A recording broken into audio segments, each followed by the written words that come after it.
Estás escuchando El Despertar, un podcast dedicado al estudio de la Biblia y enseñanzas para las mujeres y su diario vivir. Buenos días, chicas, espero que hayan pasado un buen fin de semana. Bueno, queremos seguir con nuestro estudio del libro de Mateo. En esta ocasión vamos a estar con Mateo 1 del 16 al 25 y estuvimos viendo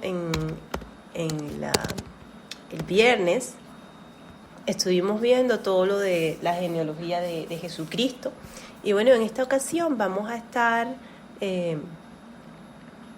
viendo o vamos a comenzar con lo que podría llamarse la culminación de esta lista de descendientes desde Abraham y David con el nacimiento de Jesucristo.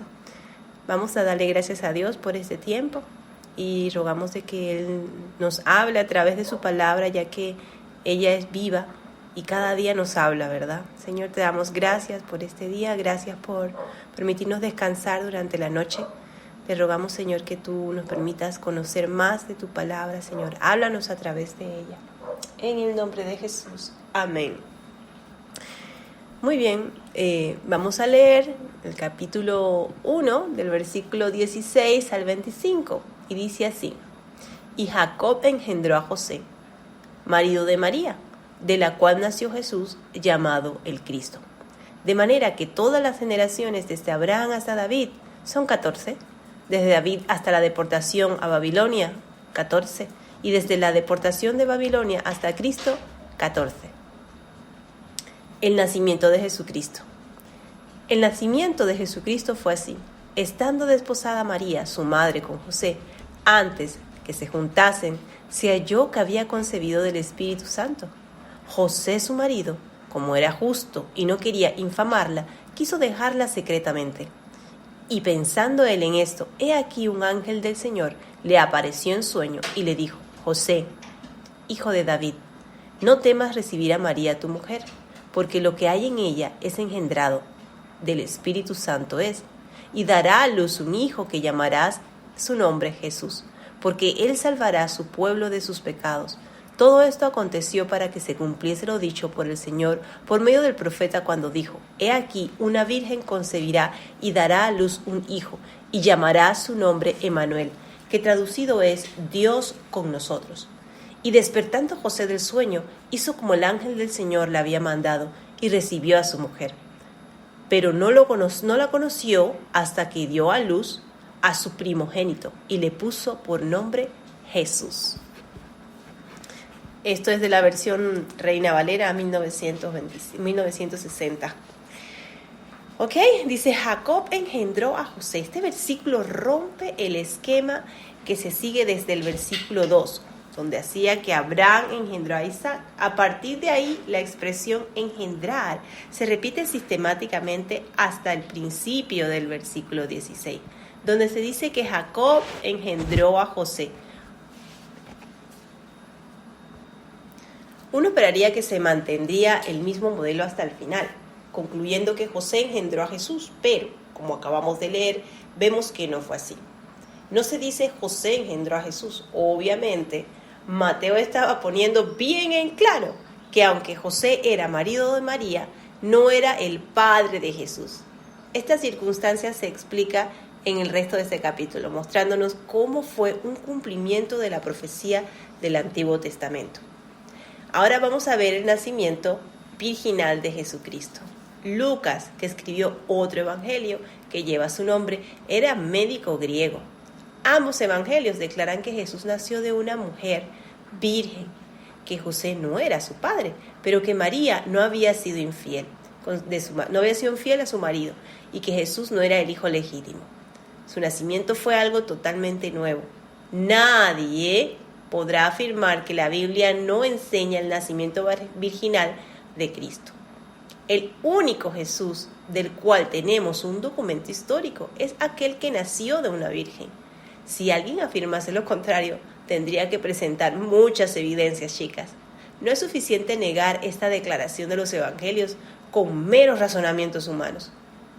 Siguiendo las pautas del racionalismo, algunos podrían aseverar que no pudo haber ocurrido así. pero no olvidemos que Dios es el creador de las leyes naturales. Él puede controlarlas, utilizarlas o dejarlas de lado para cumplir sus propósitos. Yo insisto, los documentos históricamente revelan claramente que Jesús tuvo un nacimiento virginal. En el capítulo 17 vemos, de manera que todas las generaciones desde Abraham hasta David son 14. Generaciones desde José hasta la deportación de Babilonia, 14. Y desde la deportación de Babilonia hasta Cristo, 14. Mateo, por alguna razón, será porque era contador, presenta la genealogía organizada en 3 periodos para dar una visión global de la historia del Antiguo Testamento.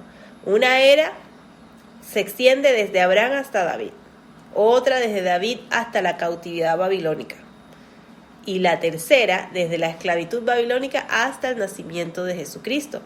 Naturalmente el evangelista lo que ha omitido algunos nombres en la genealogía, con el propósito de encajar 14 generaciones en cada periodo. Pero ¿por qué lo habrá hecho así, no? Algunos opinan que el número 14 equivale a 2 veces 7. Ofreció una prueba sobre la exactitud de la genealogía. Otros creen que la mejor solución consiste en considerar el valor numérico de las letras de la forma hebrea de la palabra David. Sumando dichos valores da un total de 14. De esta manera se destacaría aún la realeza de Jesús. En el capítulo 19, la explicación de Mateo se comprende mejor examinándola en el contexto de las costumbres matrimoniales hebreas de esta época. Los matrimonios entre los individuos eran concertados por sus padres, quienes negociaban para que los contratos fueran correspondientes. Una vez finalizado ese trámite, se consideraba a los miembros de la pareja ya casados, ¿no? Ya una vez que elegían, ya supuestamente estaban casados, pero aún no eran marido y mujer, ¿verdad? Hasta que pasaba un año. Ese periodo de espera tenía un objetivo: demostrar la fidelidad y la garantía de la pureza dado en relación a la novia. Si durante ese periodo ella quedaba embarazada o daba a luz a un niño, evidentemente no había sido pura, sino que había estado implicada en una relación sexual infiel. En ese caso, el matrimonio podría ser anulado. Sin embargo, si el tiempo de espera de un año demostraba la pureza de la novia, el marido iría entonces a la casa de los padres de la novia y en una solemne procesión llevaría a la novia a su propio hogar, donde a partir de aquel momento comenzaría a vivir como marido y mujer, consumando físicamente su matrimonio. Pero volviendo a nuestro relato, diría que la ley mosaica era muy específica. En una aplicación más extrema establecía que si una mujer era culpable de infidelidad, debía ser lapidada hasta la muerte. Por eso, en este caso, hemos de reconocer que Dios, que no comete errores, escogió a la pareja acertada. Dios escogió a María, una mujer admirable, para ser la madre de nuestro Señor. Y si José hubiese sido un hombre explosivo, egoísta o iracundo, habría actuado de la forma opuesta. Pero José era también un hombre extraordinario y amaba a María y no quería herirla ni perjudicarla de ninguna manera, aunque pensara que le había sido infiel. Él decidió no crear un escándalo público ni exponer la condición ante los jueces de la puerta de la ciudad, lo cual conduciría al inevitable castigo de la muerte que imponía la ley. Y luego vemos del capítulo, del versículo 20 al 22, que Mateo estaba escribiendo para la nación de Israel, destacando que todo había sucedido para que se cumpliese lo que el Señor había anunciado. Estaba apelando a la nación para que comprendiese que Él había venido. Tenía que ser el cumplimiento de las promesas del Antiguo Testamento. Se había dicho que hay más de 300 profecías sobre la primera venida de Cristo y se han cumplido literalmente. No sé cuántas de ellas se encuentran en el Evangelio de Mateo, pero tengo la certeza, chicas, de que este evangelista citó más el Antiguo Testamento que los evangelistas como Marcos, Lucas, Juan, todos juntos. Mateo registra los hechos comprobando a la luz del Antiguo Testamento, porque su preocupación principal no consistía en presentar una vida de Cristo, es decir, una biografía completa de Jesús, sino que él quería demostrar que los acontecimientos eran el cumplimiento de la profecía del Antiguo Testamento referente a Jesús. Muy bien, en el versículo, más bien en la profecía del libro de Isaías 7:14, leemos el versículo que dice el 23.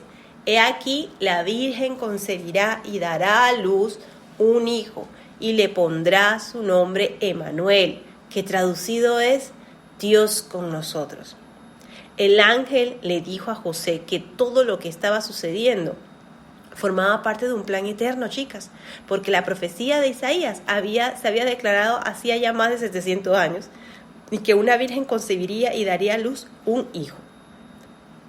Los especialistas en hebreo mantienen posiciones divergentes sobre sí. En el pasaje de Isaías, la palabra hebrea alma debería traducirse a virgen o doncella.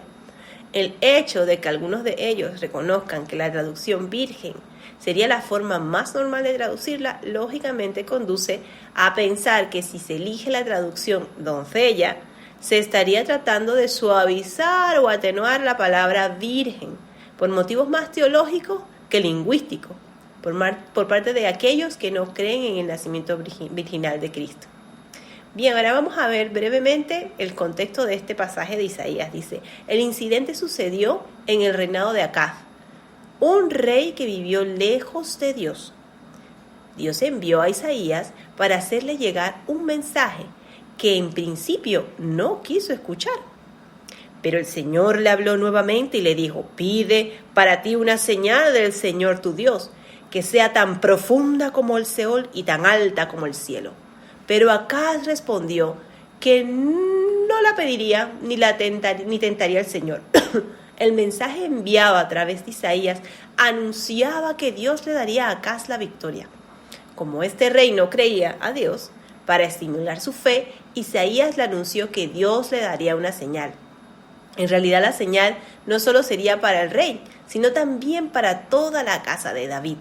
Y esa señal estaba expresada en el 7:14 de Isaías, que podemos leer nuevamente. Evidentemente, si aquí se hubiera referido a una doncella que daría a luz un hijo, se trataría de un nacimiento natural, como hubiera referido a otro común. No hubiera sido una señal para el rey Acaz, ni para la casa del rey David. Por eso, si se trata de una virgen que daría a luz un hijo, entonces sí se trataba de una señal extraordinaria, de una señal sobrenatural de Dios, para aquel rey y para toda la nación. Un fuerte apoyo para traducir la palabra hebrea al-Mahá como virgen nos viene de la Septuagésima. Recordemos que durante el periodo entre los dos testamentos se reunieron 72 especialistas en hebreo, 6 de cada una de las tribus de Israel, y prepararon en Alejandría, Egipto, esta traducción del Antiguo Testamento en hebreo al griego, llamado Septuagésima. Cuando los traductores llegaron a este pasaje de la señal en Isaías, entendieron que la citada palabra hebrea, al-Mahá, significaba virgen, traduciéndola en consecuencia a la palabra griega parteneo, que es la misma palabra que Mateo utiliza en su evangelio. Pues así es, partenos significa virgen y no doncella. Por lo tanto, reconocemos que el texto de la traducción de la Septuagésima es un testimonio de alto valor de la antigua interpretación judía que ha quedado, además, consagrada en el Evangelio según Mateo, que vio en Isaías un anuncio de la concepción virginal de Cristo. Por todo ello, creemos que formó parte de la intercesión de Dios el escoger la traducción adecuada y más común de la palabra hebrea al-Mahá como virgen en el Antiguo Testamento, para anunciar la señal sobrenatural de la concepción milagrosa de María. Así confirmó Mateo que se estaba cumpliendo aquella profecía anunciada hacia hace 700 años atrás. Para finalizar, voy a considerar algunos detalles sobre el nombre. del niño que había de nacer. El último versículo que hemos leído en nuestro pasaje de hoy, del 23, decía: además que le pondrán por nombre Emmanuel, que traducido es Dios con nosotros. Hasta ahora estábamos familiarizados únicamente con el nombre de Jesús, que le fue dado al Señor porque Él salvaría a su pueblo de sus pecados. O sea, Jesús es su nombre, pero Cristo, chicas, es el título. Aquí se anunció que también se llamaría Emmanuel, que significa Dios con nosotros. Queridas chicas, esta frase expresa una de las verdades más maravillosas de la palabra de Dios. Dios con nosotros. Pero Él no podía ser Emmanuel, es decir, Dios con nosotros, a no ser que hubiera nacido de una virgen. Era la única manera. Y observamos igualmente que, a no ser que Él fuese Emmanuel, no podía ser Jesús el Salvador. El motivo por el que se llama Jesús y Salvador es el que Él es Dios con nosotras. Esta verdad sobre aquel que descendió a la tierra es una de las maravillosas promesas de la Biblia. El escritor de Hebreos en el capítulo 2, versículo 9, dijo así: pero vemos a aquel que ha sido hecho un poco inferior a los ángeles, es decir, a Jesús coronado de gloria y honor a causa del padecimiento de la muerte, para que, por la gracia de Dios, probara la muerte de todos. Él tenía que ser un sacrificio aceptable. ¿Se recuerdan cómo estuvimos viendo que se tenía que hacer los sacrificios en el libro del Éxodo? Y se recuerdan que decíamos constantemente de que se haría un sacrificio una vez y para siempre. Este era Jesús. Él era el sacrificio aceptable. Ni yo ni nadie podría haber muerto por los pecados del mundo. Yo ni siquiera podría morir experimentando una muerte redentora por mis propios pecados. Pero Él sí pudo. ¿Cómo puede Jesús ser un salvador para el mundo? Porque Él es Emmanuel, es decir, Dios con nosotros. ¿Y cómo llegó Él a acercarse para estar con nosotras? Por nacer de una virgen. Considero que esta es una verdad muy importante. Yo necesitaba un Salvador que fuera capaz de descender a mi nivel para alcanzarme y salvarme. Si Él hubiera sido simplemente otro hombre como yo, pensaría que, un hombre cualquiera y común no hubiera podido salvar a mucha gente y no hubiera servido de mucha ayuda. Pero al ser Dios entre nosotros, Emmanuel, es decir, Dios con nosotros, nacido de una virgen, entonces sí, Él pudo ser mi Salvador. Él es mi Salvador. Él también es tu Salvador. Ahora bien, te hago la pregunta: ¿Él es tu Salvador hoy? Él asumió, llevó él mismo nuestra humanidad de manera que pudiera experimentar y probar la muerte para nosotras, para que muriese de forma redentora en la cruz por nosotras. Todo esto que hemos escuchado pasó hace más de 2000 años. Y esa profecía fue hace más de 2700 años. Cada una de las profecías dadas en el Antiguo Testamento sobre la venida de Jesús se cumplió. Lo interesante de todo esto es que si se cumplió su venida para su nacimiento, también se cumplirá su venida para venir a buscar a aquellos que decidieron aceptarle como su Salvador y serles fiel. Y nos llevará juntamente con Él a esa casa que nos está haciendo en los cielos. ¿Tú estás preparada para eso? ¿Tú has decidido que Él sea tu Emmanuel, que Él sea tu Salvador? Yo te animo a que tú puedas sentarte y meditar. Hubo alguien que decidió bajar, quitarse sus comodidades, quitarse su corona, bajar, vivir en este mundo caído, ser abofeteado, escupido, lacerado por amor a ti. Él es Dios con nosotros. Él murió por amor a ti y a mí. Piénsalo y medítalo. Ese gran amor que dio todo por ti.